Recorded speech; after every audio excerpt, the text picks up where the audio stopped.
Ceann Corda and Minister, I want to ask you first about the status of the COVID tracking app. Now, I understand that this app will always be an addition to normal contact tracing and not a replacement, but I feel it could make it much more effective, and that if we are in a situation where we're at risk of future infections or a second wave, that it could be very good to have that in place. And my question is whether beta testing has started on that app yet, and if beta testing has started, how many people are involved and when is it expected to launch? Deputy Smith for raising this issue not just today but on a very regular basis, and the short answer is yes, the testing has started. Obviously my understanding of the beta testing referring to the early release of the software to seek both feedback aimed at improving the quality of the software before its release. The application has now been deployed as part of a field trial with An Garda Síochána that now has been running for 2 weeks. I think that will give us some very good information.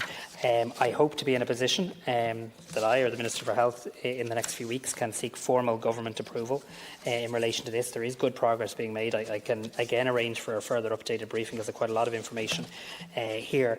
But I do think it's about making sure that we get this app entirely right. The DPIA and the source code have not yet been published. I've given a commitment that they will both be published before the launch of the app, because I think it's very important for public buy-in in relation to this. So the fieldwork is underway. The testing with An Garda Síochána is underway. I want to thank them for doing that. And I hope to be in a position very shortly in the next few weeks for government to formally approve the app, but in advance of its launch, for the data protection information to be published and the source code.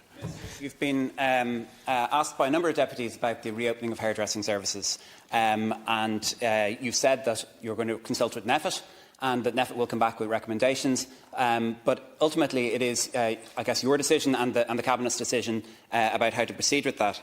And, obviously, I'm asking this question. I've got no, there's no personal benefit from me. It's a long time since I could have got something from a hairdresser. But at the same time, it is a matter of confidence, and it's a matter of comfort for a lot of people. And from the point of view of hairdressers, they are looking at their businesses, which are not very profitable normally, and they're paying rent, and they're wondering, when they look across Europe, why is it that the hairdressers are all shut here and are planned only to open next month, and yet they're open in France, they're open in Germany, they're open in Italy, they're open in Greece, they're open in Portugal, they're open in Spain, the barbers are open in Seville. So, Minister, is there a chance that you could accelerate the reopening of hairdressers?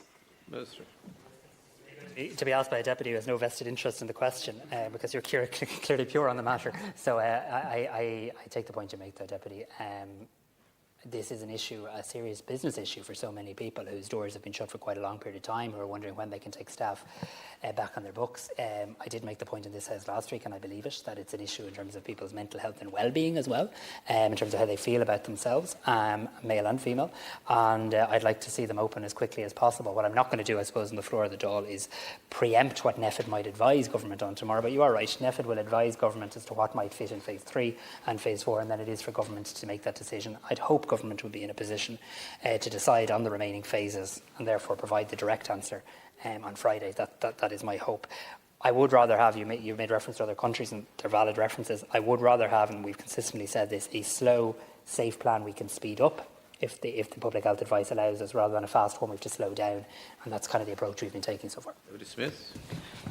Minister, thank you. I'd like to ask about how we monitor that risk then of a second wave of infections. So we see worrying signs, for example, in Beijing, the schools have been shut again. I understand there are 12 states in the United States that have a rising rate of infection. So I guess what I'm wondering is, how are we going to monitor and how are you going to make that decision about whether or not the measures that we're taking should be rolled back? So for example, is there a specific value of the R0 that you're tracking? Is there some kind of indication that you can give us on what the criteria are, or is it just a matter of going to the expert who has the model and saying to them, are we okay or not? Is there any way that you can explain to people in simple terms what are the criteria for deciding whether we're moving too fast?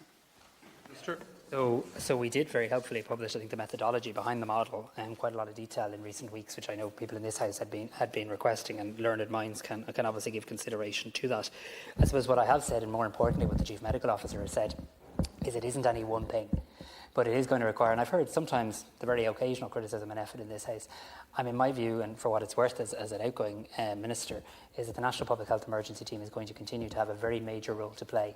The public health emergency is going to continue in terms of needing to be monitored in a very close, methodical way for quite a period of time.